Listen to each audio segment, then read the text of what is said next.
What's up guys, Everything Apple Pro here, and let's take a look at Android N. I've done so many videos on iOS 10, let's have a look at the competition and see what they're cooking up with their latest Android N beta. So this is beta 4, Apple's still on iOS 10 beta 1. Believe it or not, these firmwares are so similar. I was very surprised at how many similarities they do have. It's honestly really a game of catch up between the companies. They seem to be acquiring features from each other. First off, Raise to Wake is available on both. Android's version is a little better, Contrast Wake, which is basically a dimmer version. It's easier on the eyes, better on the battery life. But really, these firmwares look so similar now, especially with all the widgets being added to iOS, even the wallpapers that are default. Starting with control centers, Apple's changed the look up a little bit. They added some color, rounded it a bit, and even added 3D touch toggles that could provide a little bit more functionality, so shortcuts.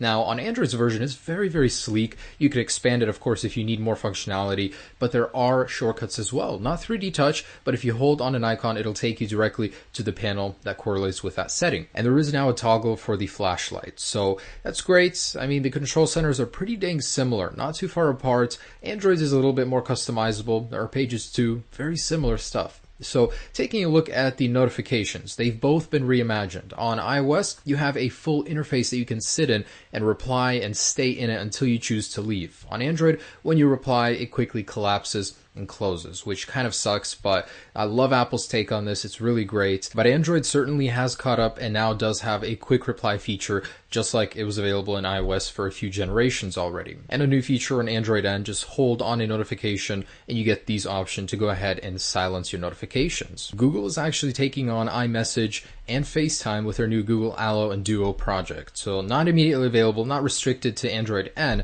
but it's certainly going to be an iMessage competitor for Apple. Android, of course, has a clear all for notifications. Apple has finally caught up with that, and they are now able to clear all with a 3D touch on that little X. About time. Both interfaces for the settings are slightly tweaked, so on Android you now have somewhat of a little preview for the individual setting, which you don't even have to go in to see. On iOS 10, Siri has been relocated to the main page. Mail, contacts, and calendars all have their individual tabs. How exciting. You now have the option to uninstall apps and hide them on iOS 10, just like you did before by disabling apps in Android. However, you don't actually remove them, they're just temporarily disabled and hidden from plain view. The iMessages application has been completely reimagined. QuickType is much better, as it will actually provide you relevant results to questions that are being asked, even locations, stuff like that. Siri is basically built in. Whereas on Android N, you now have a customizable keyboard, you can put a photo in the background, the colors, it's really cool. And Apple catches up to Android in the terms of widgets. There's now one area where you can access all of your widgets from many different applications, but not only that, individual applications, the stock apps now have widgets as well. So there's a very limited amount of things you can do with them, but certainly it is progress. Android has had this for so long, so Apple is really, really late to that game, but hey, at least they did finally add some widgets. And on the contrary, Android N now supports pressure-sensitive displays. The golden feature from Android N has to be the split screen view, whereas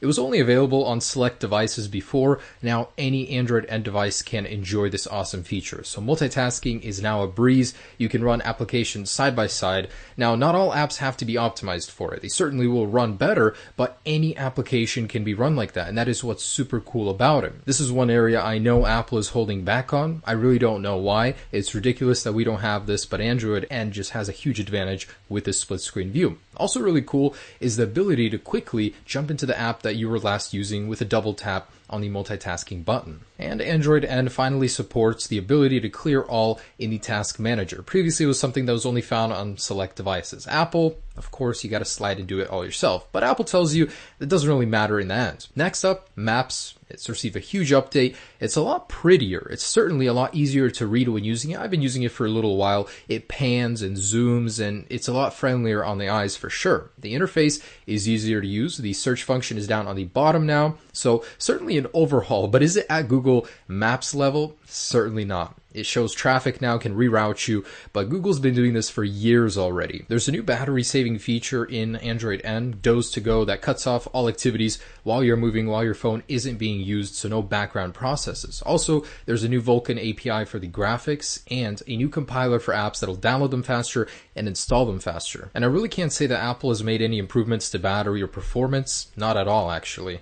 So next up, with Siri, Apple has opened up the API to developers, so she can now interact with third-party applications, which is great. So this is something that Google Now has been doing for a while, and when it comes to the smarts, I would say Siri is still behind. Google Now can understand more chain commands, and even though there's third-party support, Siri just doesn't have the same results that Google Now does. Both are pretty dang quick though, no complaints there. With the new Photos application in iOS 10, Apple does play catch up. So Android had Assistant View, which is basically Memories, the new feature introduced in iOS 10 that'll show you trips, events in one area. Also, facial recognition has been in Google Photos for quite some time now as well. Apple Music has been overhauled, completely new app, new interface. I personally prefer the old one. This one's just too big, but I can certainly see how a lot of people would like it. It's very easy to use, very bright.